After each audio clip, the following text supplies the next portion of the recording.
So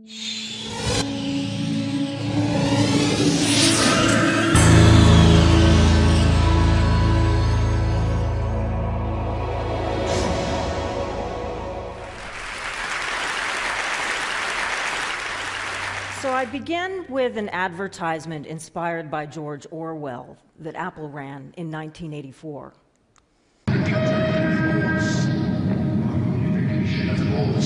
Is more powerful a weapon than any fleet or army on earth. We are one people, with one will, one resolve, one cause. Our enemies shall talk themselves to death, and we will bury them with their own confusion. We shall prevail. On January 24th, Apple Computer will introduce Macintosh. And you'll see why 1984 won't be like 1984.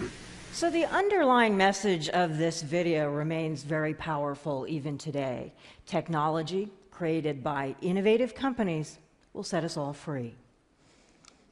Fast forward more than 2 decades, Apple launches the iPhone in China and censors the Dalai Lama app, along with several other politically sensitive applications at the request of the Chinese government for its Chinese App Store. The American political cartoonist Mark Fiore also had his satire application censored in the United States because some of Apple's staff were concerned it would be offensive to some groups. His app wasn't reinstated until he won the Pulitzer Prize. The German magazine Stern, a news magazine, had its app censored because the Apple nannies deemed it to be a little bit too racy for their users. And despite the fact that this magazine is perfectly legal for sale on newsstands throughout Germany. And more controversially, recently, Apple censored a Palestinian protest app after the Israeli government voiced concerns that it might be used to organize violent attacks. So here's the thing. We have a situation where private companies are applying censorship standards that are often quite arbitrary and generally more narrow than the free speech constitutional standards that we have in democracies, or they're responding to censorship requests by authoritarian regimes that do not reflect consent of the governed, or they're responding to requests and concerns by governments that have no jurisdiction over many or most of the users and viewers who are interacting with the content in question. So here's the situation in the pre-internet world. The sovereignty over our physical freedoms, or lack thereof, was controlled almost entirely by nation states. But now we have this new layer of private sovereignty in cyberspace, and their decisions about software coding, engineering, design, terms of service all act as a kind of law that shapes what we can and cannot do with our digital lives. And their sovereignties, cross-cutting, globally interlinked, can in some ways challenge the sovereignties of nation states in very exciting ways, but sometimes also act to project and extend it at a time when control over what people can and cannot do with information has more effect than ever on the exercise of power in our physical world. After all, even the leader of the free world needs a little help from the Sultan of Facebookistan if he wants to get reelected next year. And these platforms were certainly very helpful to activists in Tunisia and Egypt this past spring and beyond, as Wael Ghonim, the Google Egyptian executive by day, secret Facebook activist by night, famously said to CNN after Mubarak stepped down, "If you want to liberate a society, just give them the internet." But overthrowing a government is one thing, and building a stable democracy is a bit more complicated. On the left there is a photo taken by an Egyptian activist who was part of the storming of the Egyptian state security offices in March. And many of the agents shredded as many documents as they could and left them behind in piles. But some of the files were left behind intact, and activists, some of them, found their own surveillance dossiers full of transcripts of their email exchanges exchanges, their cell phone text message exchanges, even Skype conversations. And one activist actually found a contract from a Western company for the sale of surveillance technology to the Egyptian security forces. And Egyptian activists are assuming that these technologies for surveillance are still being used by the transitional authorities running the networks there. And in Tunisia, censorship actually began to return in May, not nearly as extensively as under President Ben Ali, but you'll see here a block page of what happens when you try to reach certain Facebook pages and some other websites that the transitional authorities have determined might incite violence. In protest over this, blogger Slim Amamou, who had been jailed under Ben Ali and then became part of the transitional government after the revolution, he resigned in protest from the cabinet. But there's been a lot of debate in Tunisia about how to handle this kind of problem. In fact, on Twitter, there were a number of people who were supportive of the revolution who said, well, actually, you know, we do want democracy and free expression, but there is some kinds of speech that need to be off bounds because it's too violent and might be destabilizing for our democracy.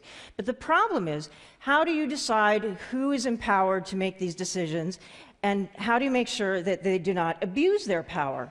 As Riyad Gerfali, the veteran digital activist from Tunisia, remarked over this incident, before things were simple. You had the good guys on one side and the bad guys on the other. Today, things are a lot more subtle.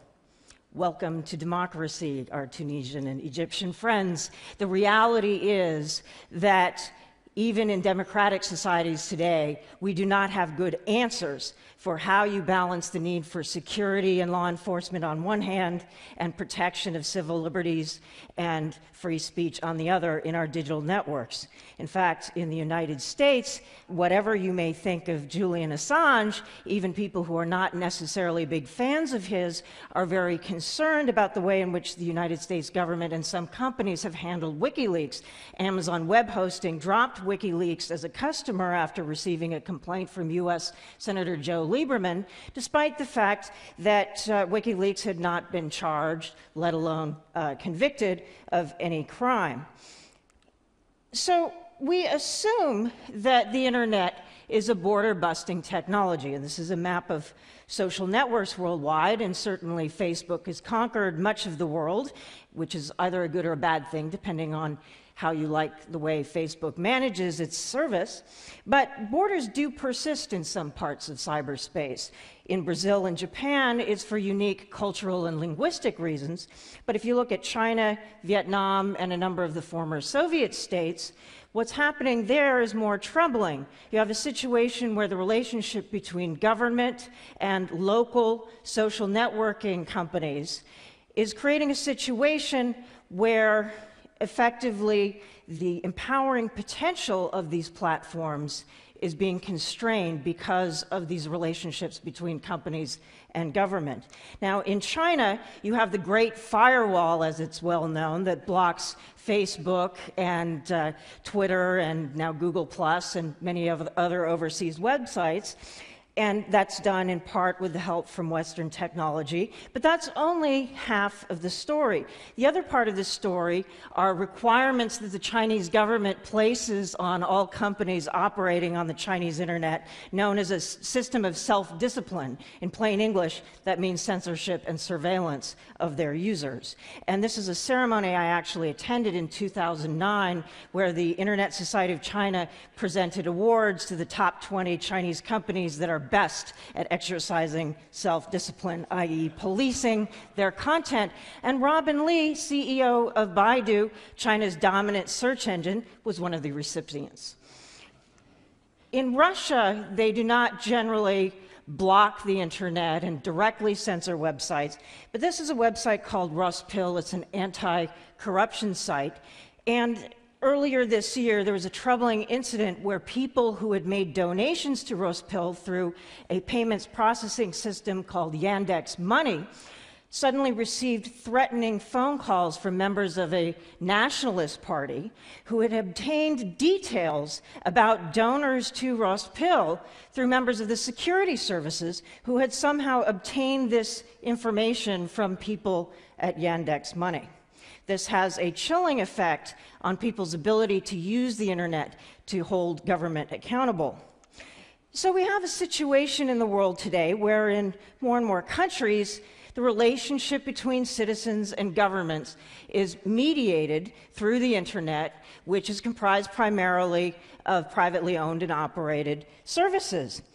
So the important question, I think, is not this debate over whether the internet is going to help the good guys more than the bad guys. Of course, it's going to empower whoever is most skilled at using the technology and best understands the internet in comparison with whoever their adversary is. The most urgent question we need to be asking today is how do we make sure that the internet evolves in a citizen-centric manner? Because I think all of you will agree that the only legitimate purpose of government is to serve citizens.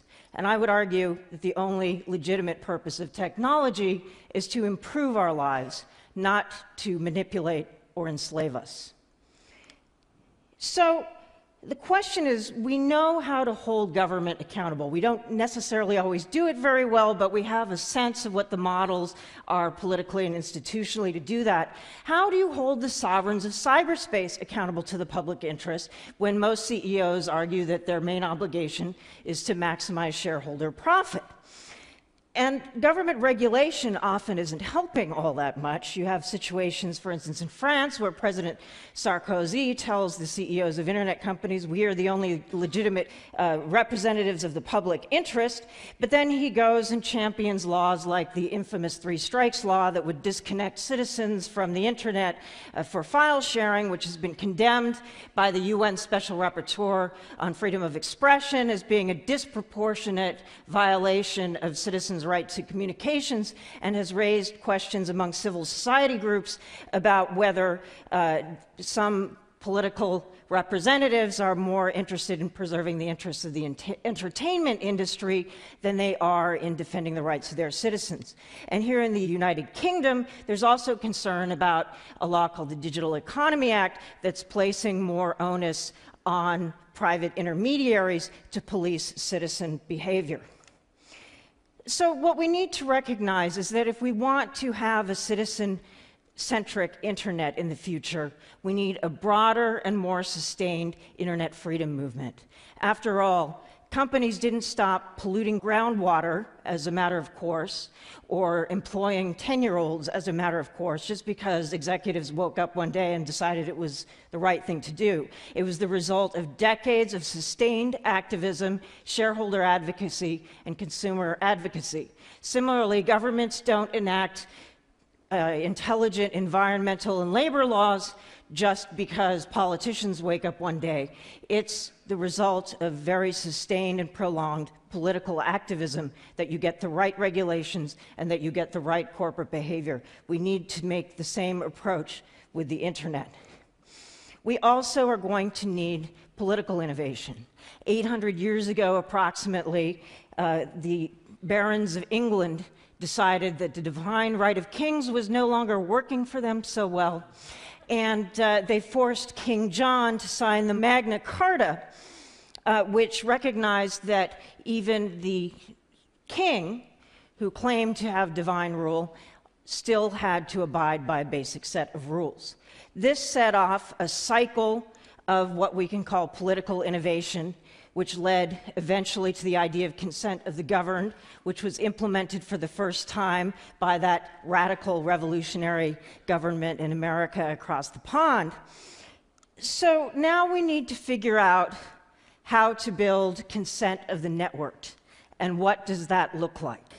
At the moment, we still don't know, but it's going to require innovation that's not only going to need to focus on politics, on geopolitics, but it's also going to need to deal with questions of business management, investor behavior, consumer choice, and even software design and engineering.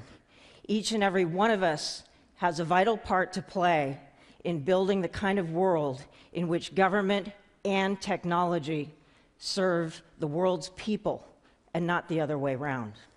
Thank you very much.